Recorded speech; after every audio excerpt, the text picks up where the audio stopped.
Doa popular yang kita selalu baca. Dia kata riwayat daripada Muhammad bin Abi Az-Za'iza'ah, daripada Amru bin Shu'aib, daripada bapaknya, daripada datuknya, daripada Nabi sallallahu alaihi wasallam.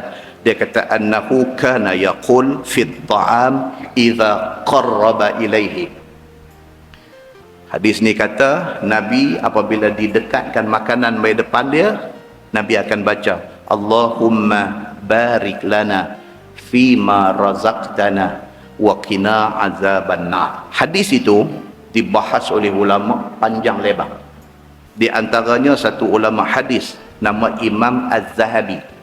Imam Az-Zahabi dia kata hadis itu dhaif jiddan, sangat-sangat dhaif. Yang kedua, ulama hadis yang bernama Abu Hatim, dia kata munkarul hadis. Yang ketiga, Ibnu Hibban, ulama hadis Ibnu Hibban di dalam kitab dia Al-Majruhi, dia tulis, dia kata apa?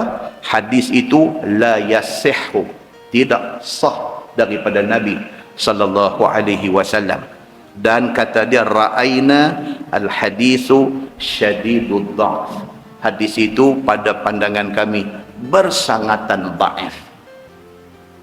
Baik, persoalannya boleh tak boleh kita baca hadis tu?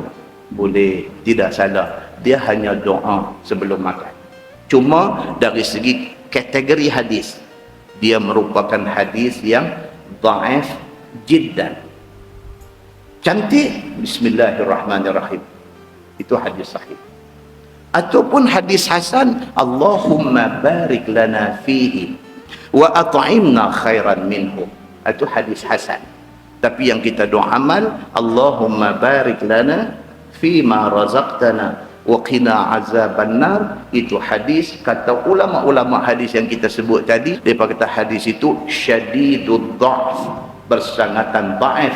Bahkan ada yang kata la yasihhu, tidak sah ia daripada Nabi sallallahu alaihi wasallam. Tapi boleh tak boleh kalau nak baca? Boleh, dan tidak berdosa.